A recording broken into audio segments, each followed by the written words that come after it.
Thomas Fitzpatrick lived in Carlstadt, New Jersey, but on the night of September 29, 1956, he was visiting the Washington Heights neighborhood of Manhattan, where he had used to live. He'd come back to his old stomping grounds to enjoy a bachelor party for one of his friends, and after that was over, had decided to have a few quiet drinks at a local bar near where he used to live, called Joe's at 191st and St. Nicholas Avenue, for old time's sake. The 26-year-old was described as a husky, 6-foot-tall blonde, and his friends called him Tommy Fitz. A childhood acquaintance recalled that he had a crazy side and ran with a wild bunch. He had enlisted in the New York State Guard at the age of 13 by lying about his age, and then enlisted with the Marine Corps at the age of 15. When his age was discovered, he secured his parents' consent and was able to stay. Spent 2 years in China with the Corps, where, among other things, he'd learned to fly a reconnaissance plane. He was honorably discharged from the Marines in 1947, but then enlisted with the Army in 1949. At just 20 years of age, he was already a veteran of the United States Marines, the United States Army, and the New York State Guard. Stationed in Japan, he was scheduled to return home when what at the time was called the Korean Emergency occurred in June of 1950. He was among the first Americans to be sent to the conflict. A corporal with the 8051st Quartermaster Battalion, on July 22, 1950, he was in charge of a detachment bringing fuel to the front when a shell landed near a foxhole where he had taken shelter. He woke up in a hospital in Tokyo, having suffered a severe concussion and several shrapnel wounds. He was the first person from New York City to be wounded in the Korean conflict and was awarded the Purple Heart. As a silver lining because of his wound, he was granted leave that allowed him to make it home for his mother's birthday in August. She told the New York Daily News it was the nicest she ever had. After recovering from his wounds, he became a boxer and was an Army heavyweight boxing champion. He served as a military policeman patrolling Times Square before being discharged in 1951. After being discharged from the Army, he became a pipe fitter with local number 638 of New York and a part-time airplane mechanic at the Curtiss Wright factory in Caldwell, New Jersey.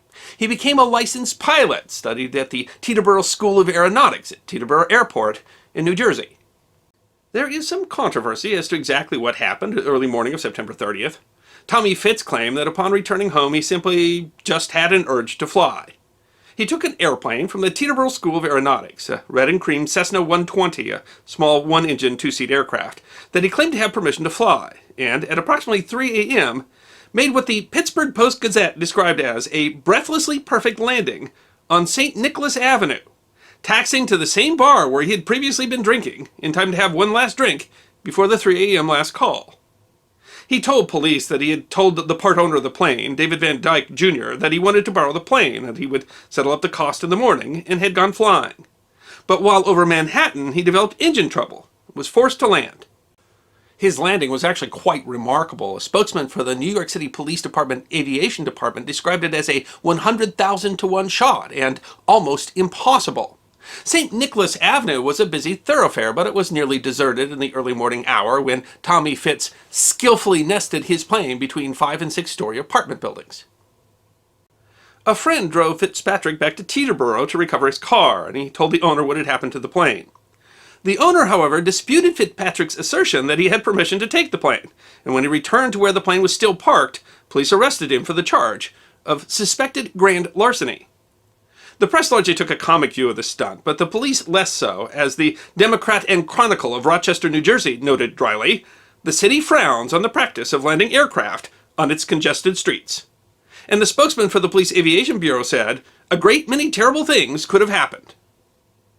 In fact, his story fell apart rather quickly, as police could find no evidence of the engine failure that supposedly forced him to land. Instead, the police asserted that he probably did it as the result of a bet, a deduction that the New York Daily News explained as considering that the same gin mill was involved in both the takeoff and the landing. In fact, years later, Tommy Fitz admitted that it came as a result of a bet. A friend had bet him that he could not get from New Jersey to Washington Heights in 15 minutes. Reportedly, he had intended to land at the local high school's football field, but as it wasn't lighted at night, he decided to use St. Nicholas Avenue instead. Fitzpatrick was originally held on a $5,000 bond for suspicion of grand larceny, violating city code, and flying in an outdated Civil Aviation Administration medical certificate, as he had not had a physical in 2 years. Magistrate Edward J. Chapman explained the surprisingly high bail as a deterrent to other foolish young men who get drunk and fly a plane. The plane had to be dismantled, or at least have the wings removed, to return it to New Jersey. But it appears he smoothed things over with the airplane's owners and the Teterboro School of Aeronautics because they refused to press the charge of grand larceny, and in the end he only paid a $100 fine, essentially for illegal parking, and had his pilot's license suspended. And his flight certainly made a good story. Maybe too good, because reportedly, the night of October 3rd, 1958, Fitzpatrick was at another bar in the Washington Heights area when he told the story to a man from Connecticut who didn't believe him. At approximately 1 a.m. on the 4th, 30-year-old New York City bus driver Harvey Rofe was in his bus at 191st and Amsterdam when he heard what sounded like a large fan. A Cessna 120 airplane hit the street next to him, bounced up about 20 feet, and then landed, taxiing down the street.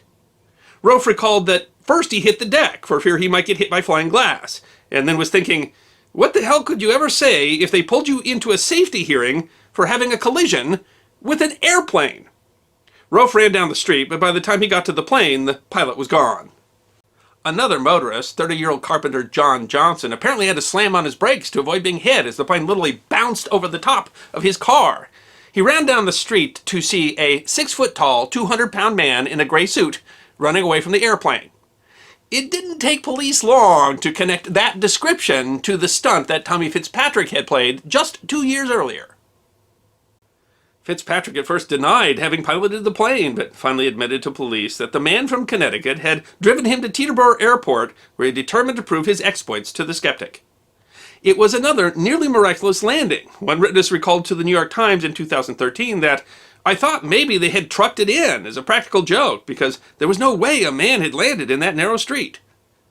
For his second offense, Judge John A. Mullins gave a stiffer sentence, 6 months in jail for carrying stolen goods across a state line, telling Fitzpatrick, had you been properly jolted in 1956, it is possible this would not have occurred a second time, and you're not going to make an airstrip out of a New York City street. Fitzpatrick responded, it's the lousy drink. In 1959, he pled guilty to a second charge of flying while intoxicated on a suspended license. He had never renewed it after the 1956 suspension. He was again sentenced to 6 months in jail, although the sentences were served concurrently. Thomas Fitzpatrick, whom the New York Daily News described as a local wrong-way Corrigan who found air landing strips where the Port Authority had never built any, died in September of 2009 of cancer at the age of 79. According to his obituary, he had been married to his wife Helen for 51 years, was survived by Helen, 3 sons, his brother and sister, and many nieces and nephews.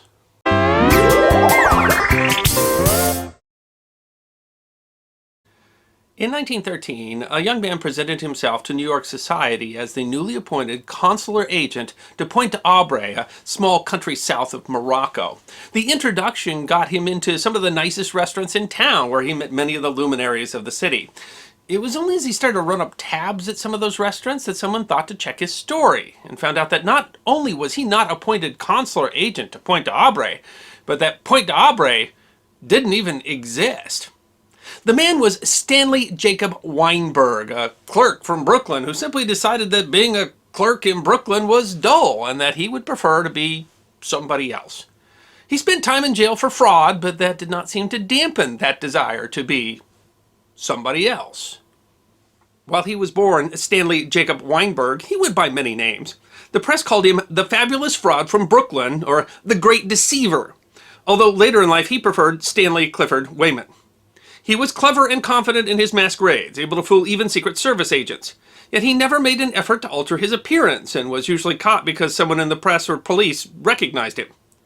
He was, for the most part, not motivated by financial gain, and notably passed up opportunities where he could have gotten far more money from his impersonations. He was remarkable in that he impersonated for impersonation's sake, and simply enjoyed being someone other than himself. Doctors diagnosed him with various psychological ailments, but of his obsession, he said, one man's life is a boring thing. I lived many lives. I'm never bored. For example, in 1925, he read in the newspaper that there was to be a conference of physicians of every sort to be held at the Middlesex College of Medicine and Surgery in Cambridge, Massachusetts. He put on a stylish suit, carried a bag of the sort that a doctor would carry, and rode the train to Cambridge. There he presented himself as Dr. Alan Stanley Wyman, of the New York State Lunacy Commission. He chatted with other doctors about his ideas for improvements in psychiatric treatment in prisons, and on that score he could easily pass himself off as well-informed, as he had spent nearly a third of his adult life in prisons and asylums, serving time for his various frauds. In Cambridge, he was so convincing that he was asked to speak at the evening banquet. His speech was said to be well received and vigorously applauded. When he hopped back on the train for Brooklyn, the attendees of the conference had no idea that they had been had. He was, according to an article in the New Yorker, only discovered when he was picked up weeks later by police on the charge of impersonating a lawyer, and police found the newspaper article about the conference in his case and asked him about it. While he was often broke, he did do legitimate work, and when he had money, he would spend that on his vast wardrobe, which he would then use in his various impersonations. On one occasion, he styled himself an envoy from Romania. Wearing a fantastic naval outfit covered with gold braid and an admiral's hat, he telegraphed the Navy that the Queen of Romania had asked that he send the Navy her greetings via an inspection of a Navy ship. He was picked up by a launch and given every courtesy as he toured the battleship USS Wyoming. Overjoyed with his visit, he invited the officers of the ship to a gala reception at the Hotel Astor. He told the hotel to send a bill to him at the Romanian consulate. The dinner was somewhat spoiled, however, as advance publicity for the event had alerted the FBI, who came and arrested him. He spent 2 years in jail for the stunt.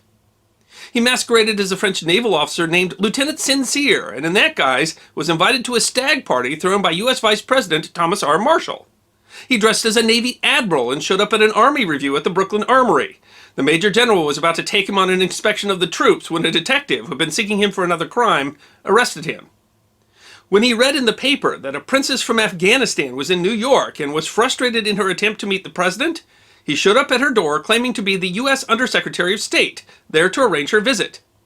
In Washington, he managed to bluff his way in to introduce the princess and her sons first to Secretary of State Charles Evan Hughes, and then to see President Warren G. Harding. The events caused a minor international incident, as the British had been trying to prevent Harding from meeting with Afghan officials.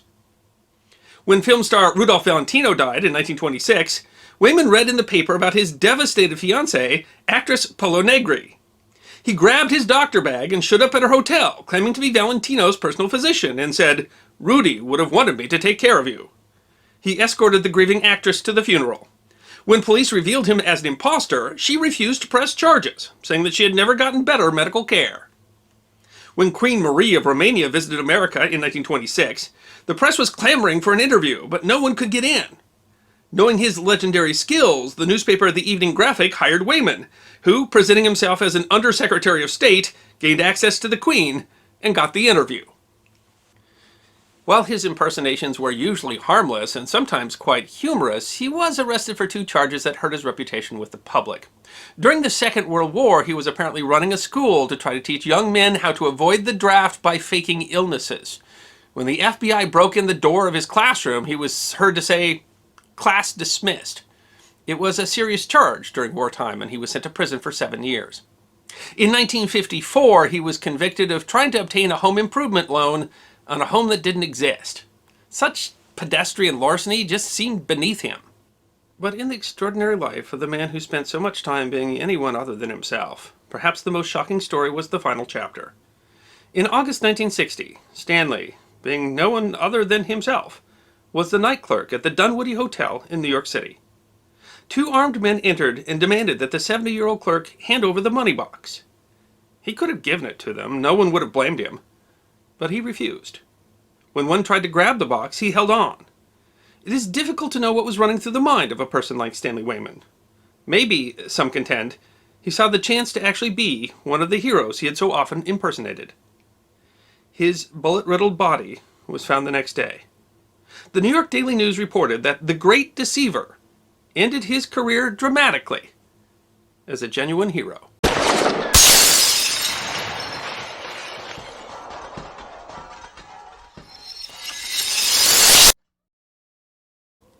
In 1985, there was a small splash in national newspapers about a fugitive turning himself into federal authorities.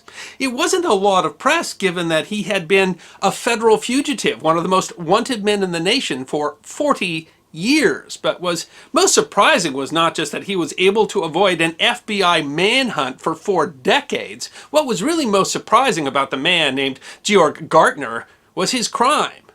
Georg Gärtner was an escaped German prisoner of war, and the story of his life on the lam is history that deserves to be remembered.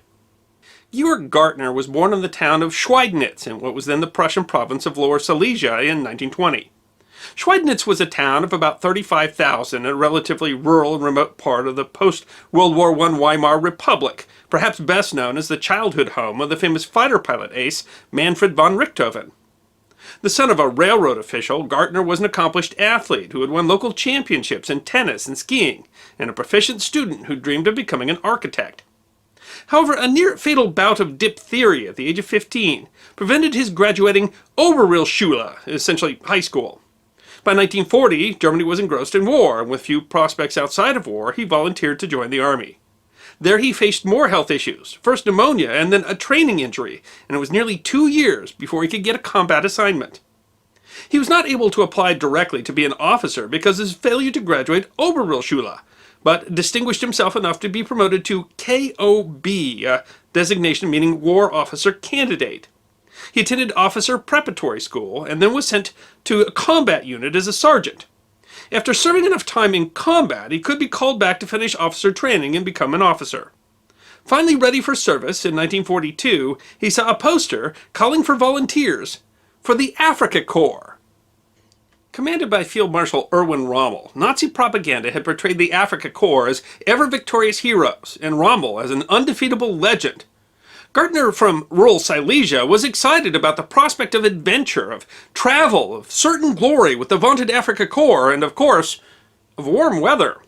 Having been a skiing champion, and even having instructed German troops in cross-country skiing, he had a very real chance of being assigned to the brutal Eastern Front, so volunteering for service in Africa seemed the best alternative. Gärtner arrived in Libya in January of 1943, only to find that the military situation did not match the propaganda. After their defeat the previous November at the hands of the British 8th Army in the Second Battle of El Alamein, the Afrika Korps was in headlong retreat. Gärtner's first dose of reality came when the airfield at which he landed was shelled by British artillery less than an hour after he arrived, and 3 days later, that airfield was in Allied hands. Gärtner, a sergeant in an artillery unit of the 15th Panzer Division, had arrived just in time to participate in a grueling, hopeless desert battle in which the Afrika Korps was retreating as much as 50 miles a day. Rommel was called back to Germany. The Afrika Korps was cornered, and the following May the young sergeant became one of some 220,000 German and Italian soldiers of the African campaign forced to surrender. Only the week before he had received his orders to return to Germany to complete his officer's training, but of course by then escape was impossible. In his memoir, he recalled, upon being taken to an American camp, how well equipped the Americans were, noting the nonchalance with which they let their engines idle without any concern for a shortage of fuel. He concluded, "At that moment, I realized that we would lose the war." Most of the prisoners captured in North Africa were taken to prisoner of war camps in the United States. There were many reasons to ship the prisoners to the U.S. The Geneva Convention of 1929 required that prisoners be kept safe and fed. That was relatively easy to do in the U.S., but nearly impossible in North Africa.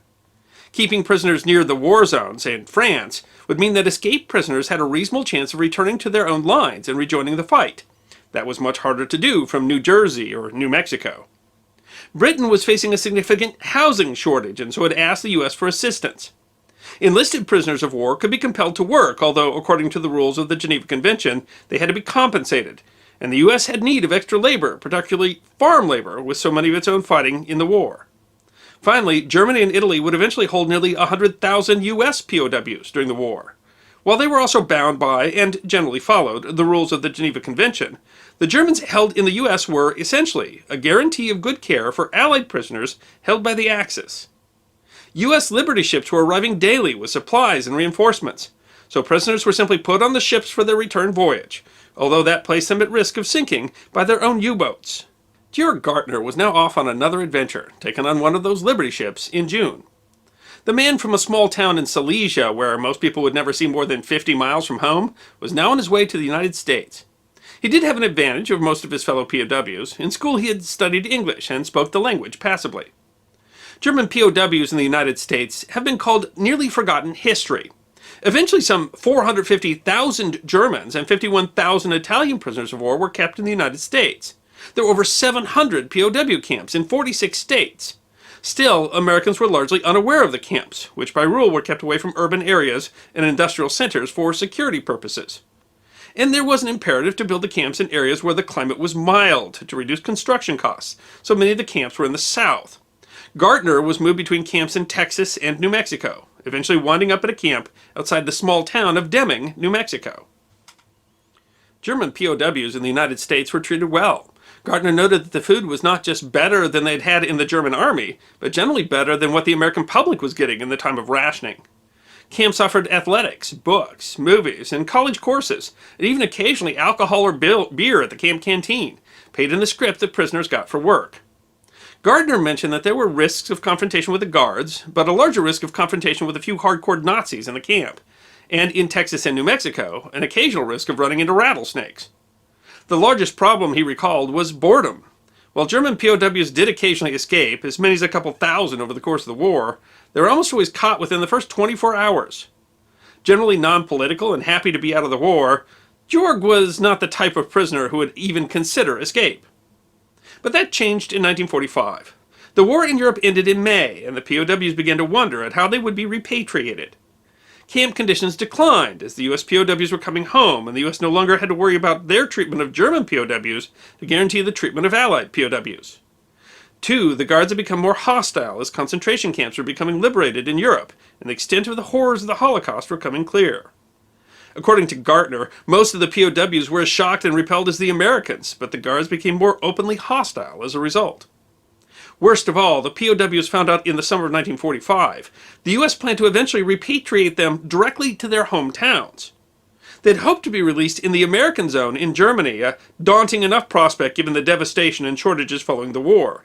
But for POWs like Gärtner, being directly repatriated meant sending them to territories now occupied by the Soviet Union, where Gärtner suspected he would not be treated as well as he had been in the United States. What's more, Georg Gärtner simply wanted freedom. He had gone from the regimented society of Germany to the German army to the POW camp.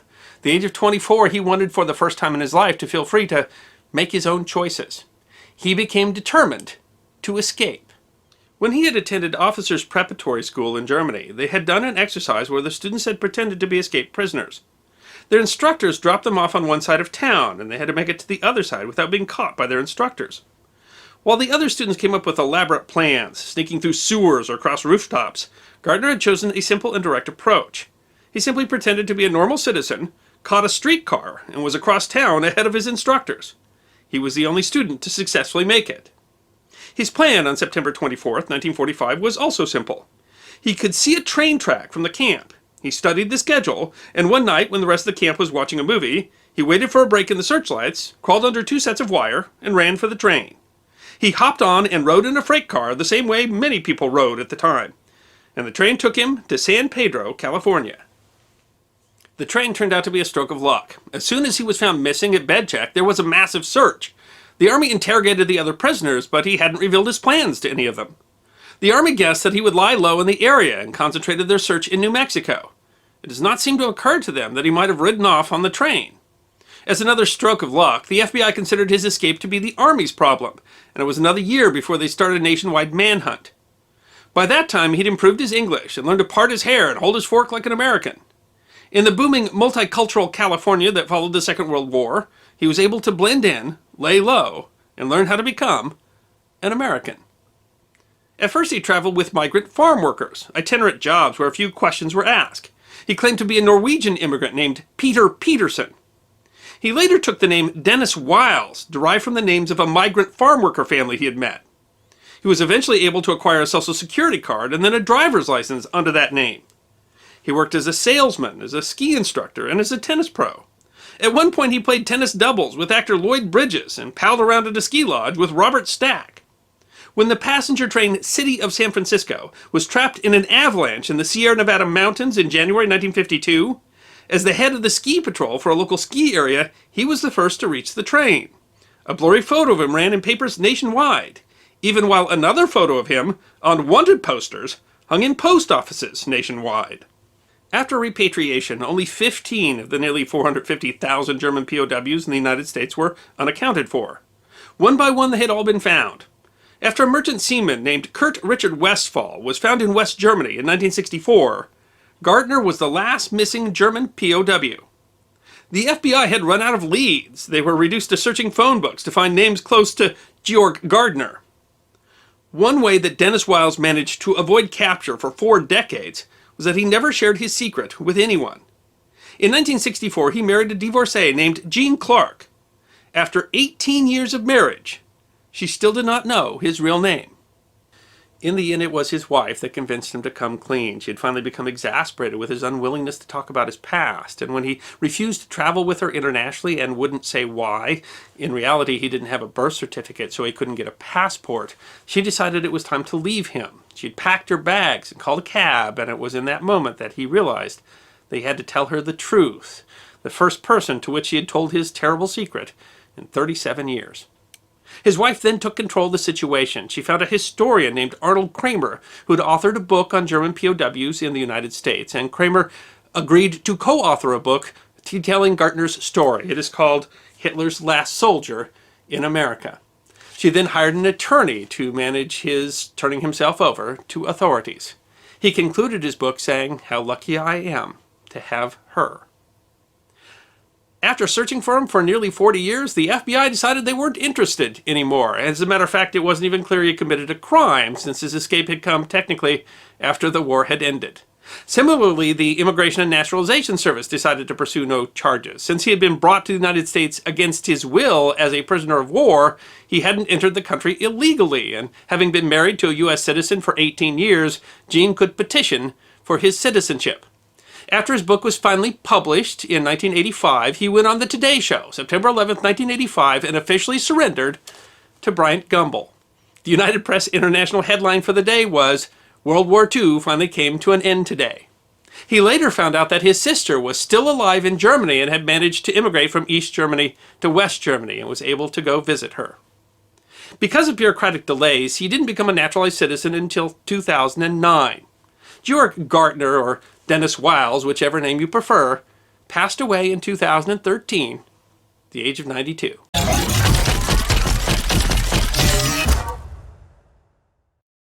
The legal defense of not guilty by reason of insanity is actually used very rarely in the United States. Argued in less than 1 to 3% of cases, is successful in less than 1% of cases, although certain high-profile cases or its treatment on television and in film seems to exaggerate the use of that defense. The defense is actually quite old. It's described in the Code of Hammurabi nearly 4,000 years ago, but it developed slowly in the United States and in the middle of the 19th century offered quite the sensation. Because the first argument in the United States court of defense by reason of temporary insanity occurred in a case involving United States congressmen and some of the most important political figures of the day. It was a sensation at the time, but caught up in the events of the United States at the time, it's nearly forgotten today. And still, the curious case of Daniel Sickles' murder of Philip Barton Key II deserves to be remembered.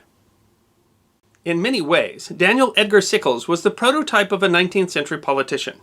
Handsome, well-spoken, and urbane, he was part of the powerful New York Democratic Tammany Hall political machine in the era of the notorious William Boss Tweed.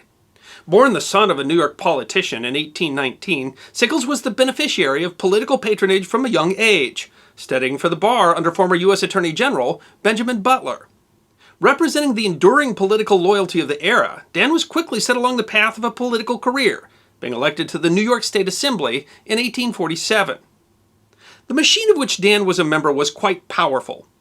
When an electoral opponent of a Tammany candidate tried to mail a circular to New York State voters in 1852, Dan rallied a mob of Tammany supporters, forcibly occupied the Broadway post office, and burned the flyers.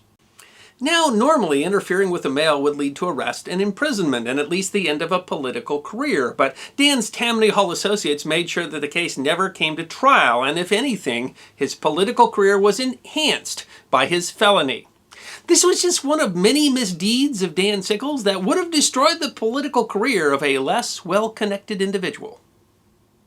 In September of 1852, Sickles married Teresa de Ponte Bajoli, the daughter of his friend and mentor Antonio Bajoli, an Italian composer and music teacher living in New York. Sickles had known Teresa Bajoli since she was a small child. At the time of the marriage, she was just 15 years old, and he was 32.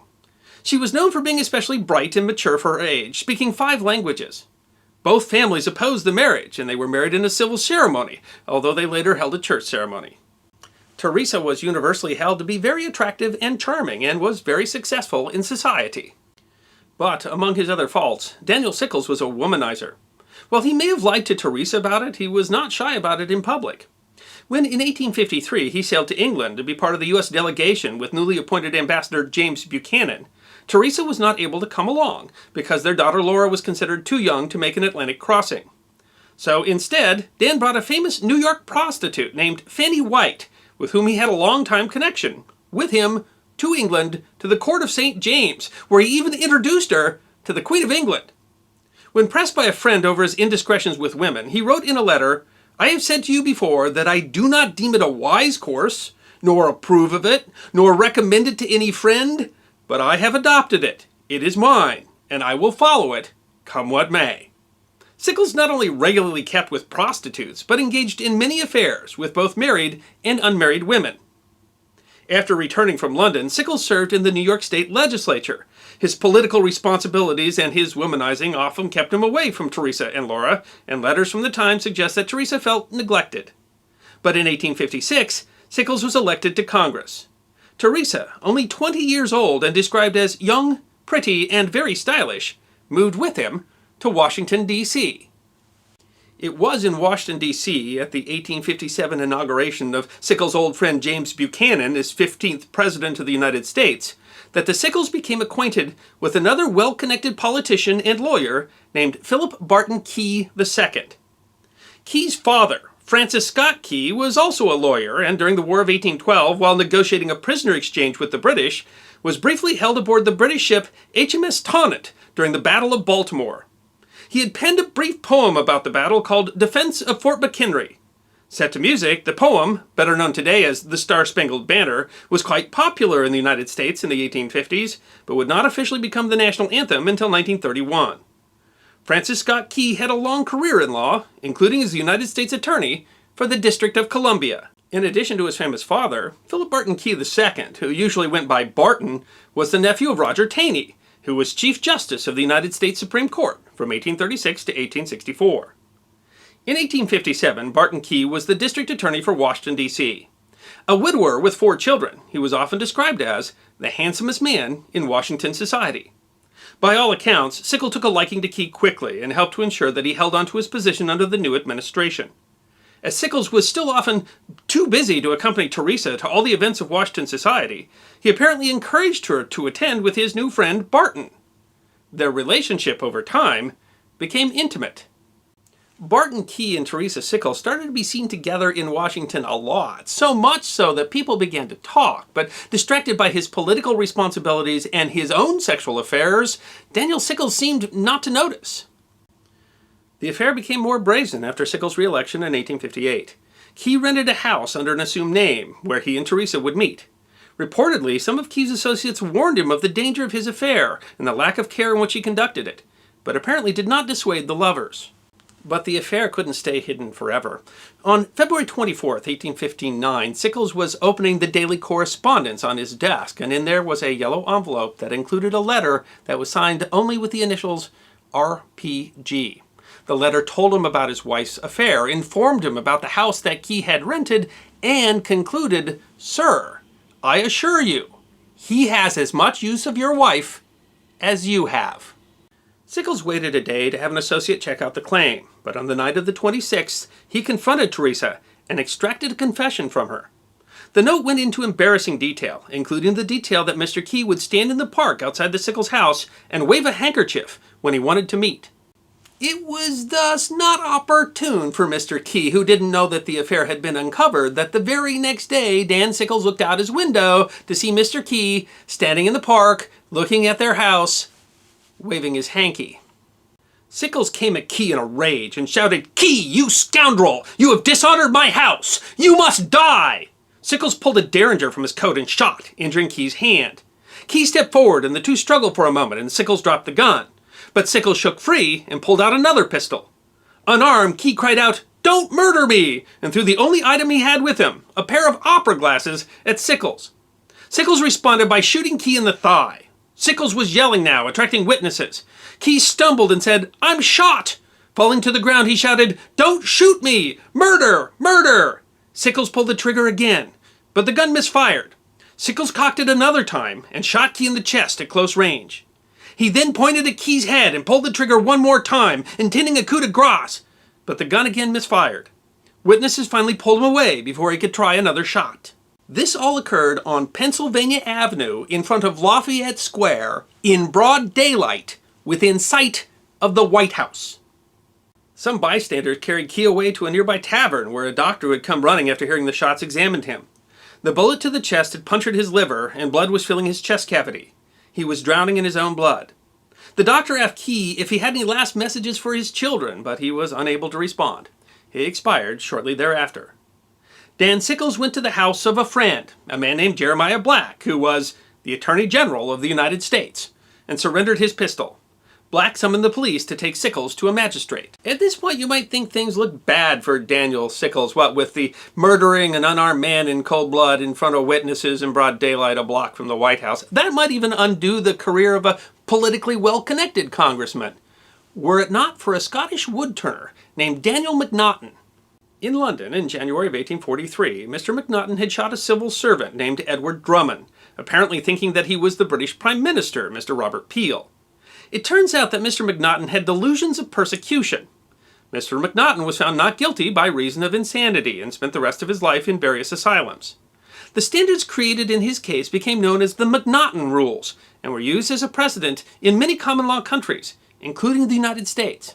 They stipulate that every man is presumed to be sane, and that to establish a defense on the ground of insanity, it must be clearly proved that at the time of committing the act, the party accused was laboring under such a defective reason, from disease of the mind, as not to know the nature and quality of the act he was doing, or if he did know it, that he did not know what he was doing, was wrong.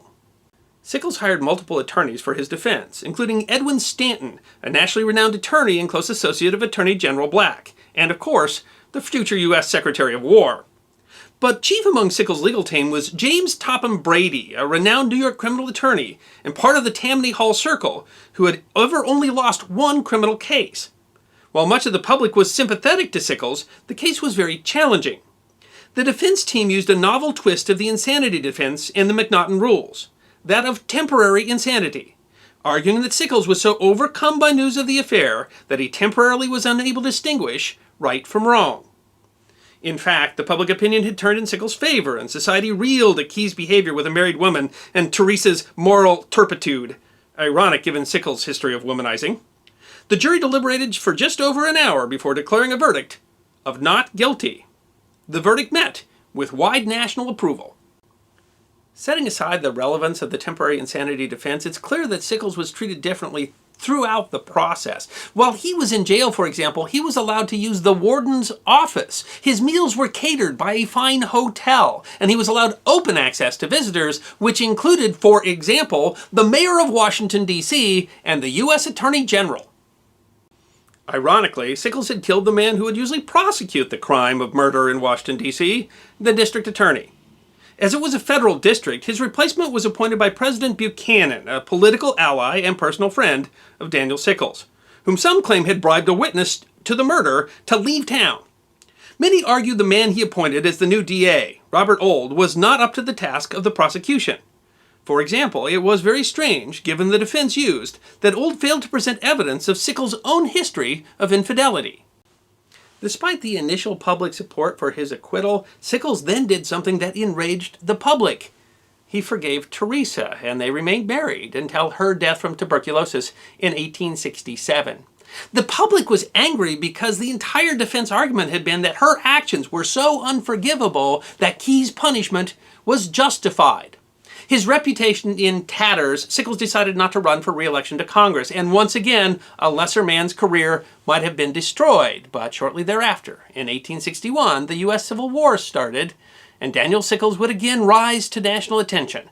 this time as a major general in the Union Army, one that unsurprisingly was surrounded by controversy. The saga of Daniel Sickles would continue.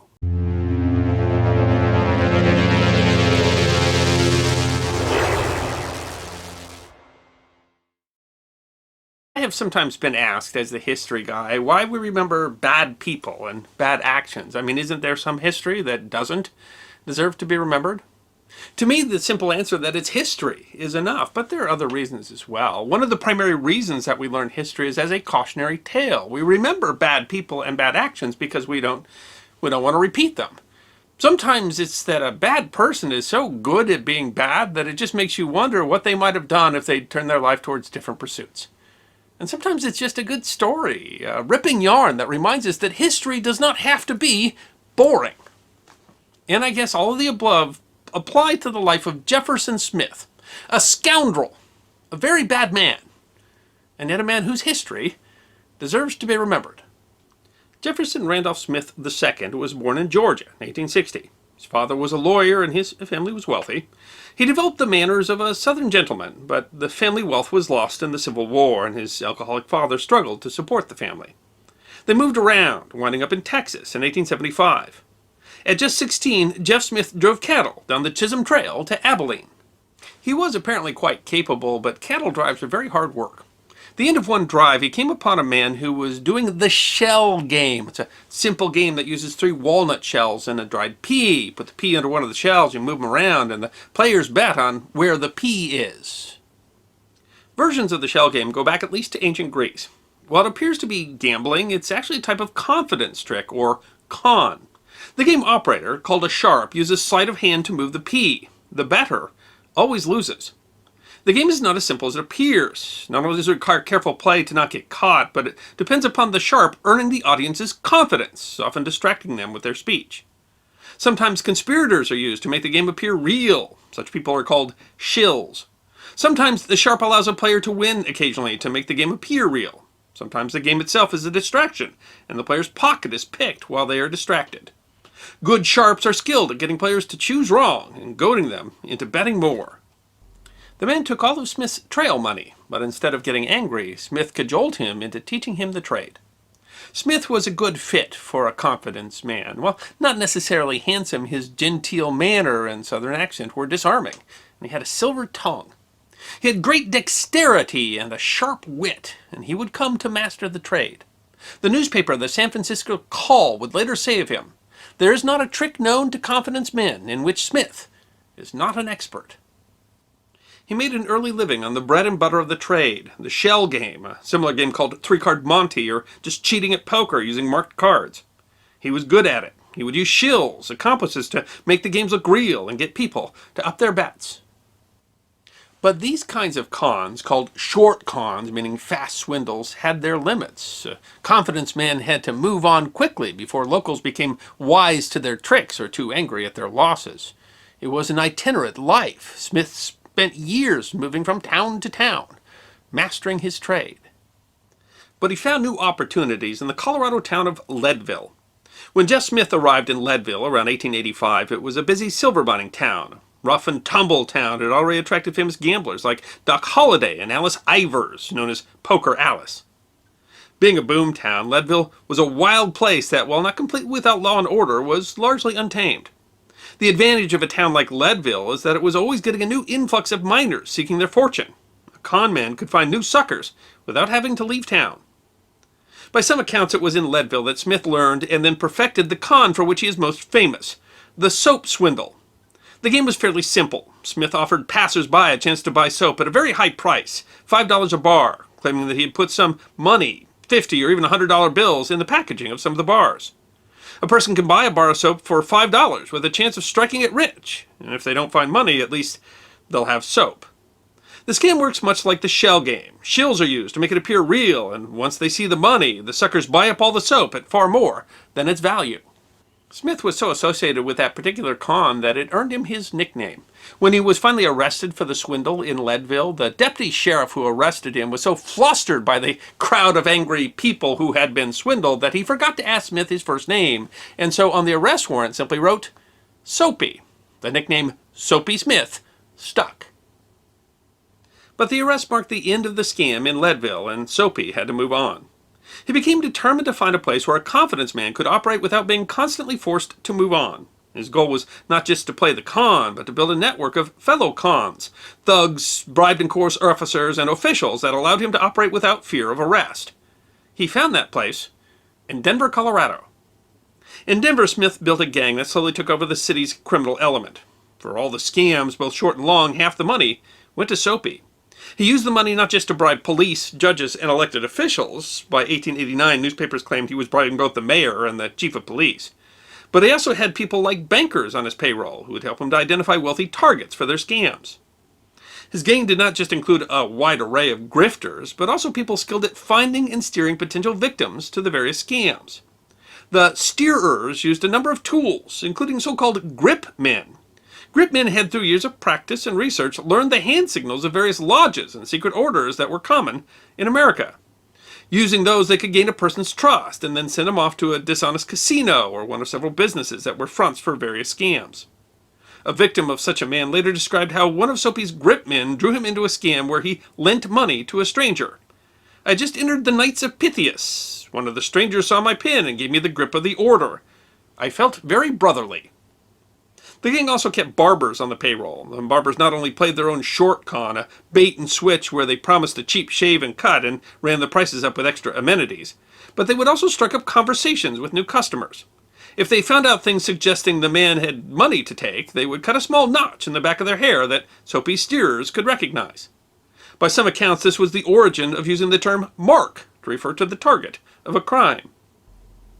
Soapy managed to keep the scams to a level that didn't draw too much attention. He was always a supporter of law and order, so long as it kept away all crime but his own. He built community trust via donations to community causes and events, and as his influence grew, more gang members came to him. He maintained their loyalty by providing his, using his connections if they got arrested, always paying their bail and attorney costs. Another bit of Smith's personality emerged. He could be randomly generous.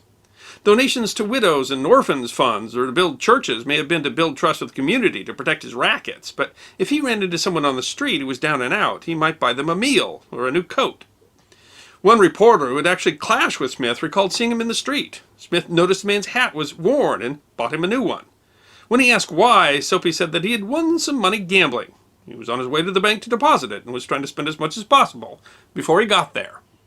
It might be that Soapy Smith was naturally generous, or maybe he just hated to save money, but author Stanley Sauerwein speculated in his 2018 book, One Trick Too Many, that it might have had to do with a superstition that's common among confidence men and often attributed to the famous riverboat swindler Canada Bill Jones. If you help out someone who's truly in need, the superstition goes, you will be rewarded 100-fold. That superstition is called Bill's Luck. While Smith was not generally an unpleasant man, the Lancaster News of Lancaster, South Carolina described him as a most genial and affable crook. He also had a temper, and he was not afraid of violence. He was known to have been involved in numerous fights and altercations with other gamblers or victims of his scams. A November 1888 edition of the Santa Fe New Mexican reported on a near gunfight in Denver between Smith and a gambler named Pomeroy. When Pomeroy drew a gun on Soapy, the newspaper reported, the latter did not appear to be frightened and pulled his gun from his hip pocket. The newspaper concluded, what might have happened had not bystanders seized the two men and disarmed them. The danger of his temper was demonstrated in 1889. A newspaper editor named John Arkins, who had been a colonel during the Civil War, began a crusade against Soapy's corruption. Arkins went so far as to point out where Smith's family resided. Incensed, Soapy and a large gang member called Banjo Parker attacked Arkins as he left his office at the Rocky Mountain News. Soapy beat the colonel nearly to death with a weighted cane. Smith was charged with attempted murder, but a friendly judge gave him an affordable bail of $1,000. Soapy paid the bail and skipped town. The gang had gotten too brazen, and reformers were starting to take over the government in Denver, and so Smith moved his family to St. Louis and laid low. But without Soapy in charge, the criminal element in Denver became more violent. The reform wave subsided, and he was quietly asked to come back. When he returned, he became even more brazen. Sauerwein explained that Smith's gambling establishments were so dishonest that when he was accused of bilking customers and contributing to the city's moral decline, he replied that his operation so cheated people that it served as an educational tool to break them of their gambling habit. In 1892, Soapy and his gang took advantage of a silver boom in the Colorado mountain town of Creede. Using lessons learned in Denver, he quickly took over the town's criminal element. An April 1892 issue of the Sioux City Journal described Soapy raising a gang to force some Sioux City gamblers from setting up a gambling establishment. The confrontation led to a gunfight, and the Sioux City crew quickly left town. Soapy acted the leading citizen, even bringing on his sister's husband, a noted Texas lawman, as town marshal. He brought the lawless town to heel, reducing street violence while allowing Soapy and his band to scam the newcomers, hoping to strike it rich for every dime they had. An April 1892 edition of the Topeka newspaper Kansas Farmer described how Creede worked. Soapy Smith was a very bad man indeed, and hired at least 12 men to lead the prospector with a little money, or the tenderfoot who had just arrived, up to the numerous tables in his gambling saloon, where they were robbed in various ways, and so openly that they deserved to lose all that was taken from them. As the Creede boom slowed, Smith went back to Denver, where he became involved in a fight between reformist Colorado Governor Davis Hanson Waite and officials at the Denver Fire and Police Boards. When Waite fired 2 of the board members in an attempt to overturn corruption and put an end to illegal gambling, it sparked a confrontation. The disgruntled officials barricaded themselves in City Hall, and Waite deployed the state militia. The matter was decided in the courts without bloodshed, but Smith had, in the crisis, managed to have been deputized as part of a special police force called up by the mayor of Denver to defend City Hall. The reform-minded governor started shutting down Denver's illegal gambling, but Smith managed to even benefit from that. As a special deputy, he would raid his own underground gambling establishments, forcing the customers to flee, leaving the money that they had bet behind. But there was another opportunity about to open up. In 1896, gold was discovered in the Klondike region of Canada's Yukon Territory. Soapy saw the draw of miners to the remote territory as a golden opportunity, as the newspaper the San Francisco Call described it. Then he went to Alaska, and from the moment of his arrival there, his record was one of crime and violence. Soapy and members of his gang moved to Skagway, a muddy boomtown port in Alaska that was one of the few gateways to the Klondike. It was nearly lawless, in disputed territory between the U.S. and Canada, and bustling with hordes of adventurers hoping to strike it rich. All of the men that Soapy and his gang hoped to separate from their money. He used all the tricks he'd learned in Denver. He became a leading citizen, befriended local businessmen, donated to civic causes, and was charitable to the poor, even if he was the reason that they were poor. Newspapers branded him the uncrowned king of Skagway. His gang fleeced the crowds with shell games and 3-card Monte. His steerers met them at the docks, posing as ministers or grizzled veteran miners offering advice. They led them to Soapy's gambling parlor or one of his dishonest businesses. Once you got off the boat, you could go to the telegraph office and for just $5, telegraph your family that you had made it there safely. If you were willing to wait around for another $5, you could wait and hear their reply, which would sometimes ask for money for some sort of emergency at home, and for, of course, a small fee, you could wire money to the family. It was all fake, one of Soapy's scams. The telegraph wires just ran into the bay. Telegraph didn't actually reach Skagway until 1901. Those who complained had little recourse. The only law in town was one U.S. Marshal, and he was on Soapy's payroll. When a vigilance committee arose to threaten his operation, he raised an even larger law and order society and intimidated them away. When the Spanish-American War started, he created a local militia, with him at its head. On July 4th, 1898, he rode at their head in the town parade. But the confidence man's gang took a step too far when they robbed a miner named John Douglas Stewart 3 days later. Stewart was one of the first of the Klondike miners to be heading back to the U.S., having actually struck it rich. The gang parted him from his sack of gold by tricking him into a game of 3-card Monte. When he pulled out his sack of gold dust, a gang member simply grabbed it and ran away. This theft, after so many, upset the town for a specific reason. Robbing a successful miner was different than taking some greenhorn's stake. If word got out that miners who had found gold were being robbed in Skagway, the men about to return home might choose a different route, depriving Skagway of their business. On the evening of July 8th, when a group of vigilantes met, Soapy took a rifle and went to confront them. He was denied entry by Frank H. Reed, the town surveyor. Accounts differ as to what happened next. Neither man seems to have had deadly intent, but after a short argument, Smith shot Reed through the groin with his rifle, and Reed shot Smith through the heart, killing him instantly. Smith's last words were reported to have been, "For God's sake, don't shoot!" Reed died 12 days later. He was treated like a hero by the people of Skagway, who built a monument at his gravesite. As for Soapy Smith, many people just want to chuck his corpse in the bay. They finally did hold a ceremony, but the Methodist and Baptist minister refused to officiate. The town wouldn't even let him be buried in consecrated ground. He's buried just outside the cemetery. His gang was rounded up and either arrested or run out of town. It was a stunning reversal of fortune for the man who had led the 4th of July parade just 4 days earlier. Both Reed's and Smith's graves are now visited by tourists in Skagway. The character of Soapy Smith has been in several films, and the 1941 Clark Gable film Honky Tonk was based on a biography of Smith, although the studio was not allowed to use his name. As a surprising legacy, there is a charity costume ball held every year in Hollywood called the Soapy Smith Party. And if you want a real legacy, you can hire Soapy Smith's great-grandson, Jeff Smith, to give you a talk about his famous ancestor, about whom he is an expert, has written a book, and hopes to produce a feature film.